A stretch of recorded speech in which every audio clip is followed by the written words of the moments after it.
Când vine vorba despre zer, orice carte sau articol de nutriție sportivă ai deschide, o să găsești afirmații de genul proteinele ideale pentru refacere după efort, proteinele optime pentru dezvoltarea masei musculare, cele mai bune proteine pentru sportivi. Dar ce este de fapt proteina din zer? Ce face zerul atât de special? Sunt dr. Șerban Damian, nutriționist sportiv la Centrul Superfit din București. În acest video mi-am propus să-ți vorbesc despre proteinele din zer și beneficiile acestora pentru sportivi. Înainte de a începe, nu uita să te abonezi la canalul Superfit.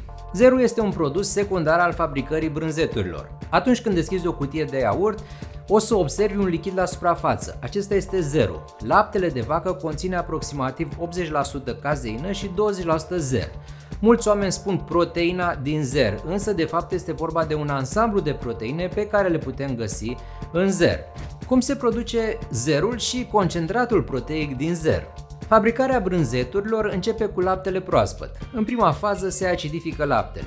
Acest lucru se poate face prin adăugarea unui acid complet nepericulos sau prin adăugarea de bacterii care transformă zaharurile din lapte în acid lactic. Al doilea pas este adăugarea unor substanțe cu un rol coagulant, așa cum este cheagul.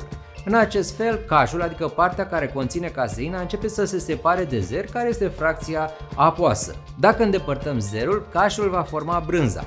Tipul de acidifiere, coagulantul adăugat, modul de separare a cașului și zerului și durata diferiților pași sunt factori importanți care vor avea ca rezultat diferitele tipuri de brânză. Dar să revenim la subprodusul apus, zerul. Fracțiunea proteică din zer constituie aproximativ 10% din totalul elementelor solide din zer. Restul de 90% sunt în principal zaharuri și grăsimi.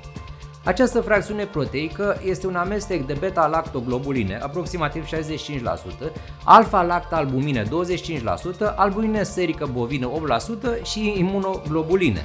Aceste proteine vor fi descompuse atunci când sunt digerate, iar efectul zerului asupra sintezei proteinelor musculare va proveni din livrarea aminoacizilor pe care îi conține. Zerul poate fi uscat și este comercializat sub formă de pulbere pe care o găsim în suplimentele de proteine din zer, pe care le cunoaștem cu toți.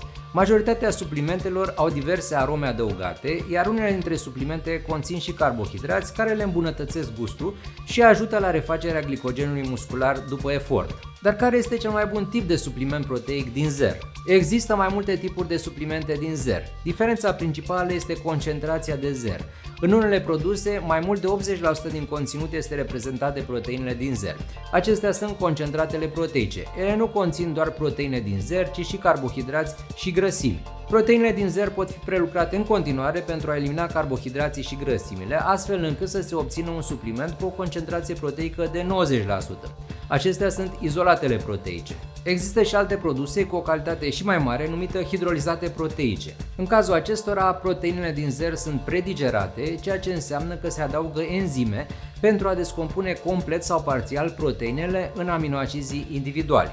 Avantajul potențial al unui hidrolizat este că se absorbe mai repede. Cu toate acestea, există puține dovezi care avea efecte superioare în ceea ce privește sinteza proteinelor musculare. În general, cu cât proteinele din zer sunt mai procesate, cu atât produsul final este mai scump. Ce face ca zerul să fie special?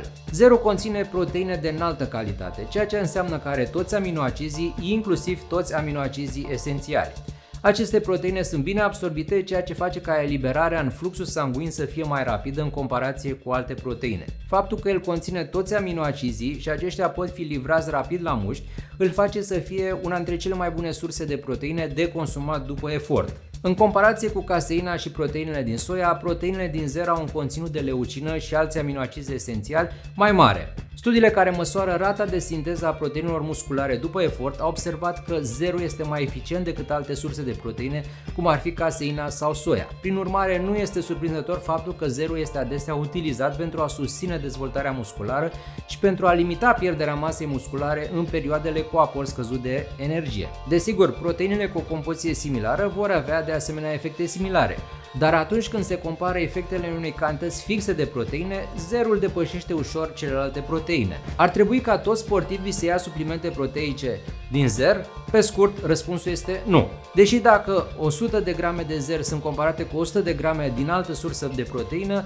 acestea pot da rezultate ceva mai bune. Totuși, aceleași efecte s-ar putea obține consumând puțin mai mult dintr-o altă proteină sau combinând cantități mai mari de alte proteine. În afară de aceasta, este mai hrănitor să consumi alimente cu un conținut ridicat de proteine în mod natural, indiferent dacă este vorba de carne de pasăre sau mamifer, pește sau surse de proteine de origine vegetală, cum ar fi fasole, năut, nuci, ovăz, grâu, soia, porumb, mazăre, cartofi sau orez. Dar dacă ar trebui să alegi o sursă bună de proteine într-o cantitate controlată, un shake proteic poate fi foarte convenabil, iar zerul este clar cea mai bună alegere. Cantitatea în care se administrează concentratele proteice se calculează în funcție de masa corporală, de obiectivele propuse și de aportul de proteine din alimentația generală. Așadar, nu există o doză standard care se recomandă oricui.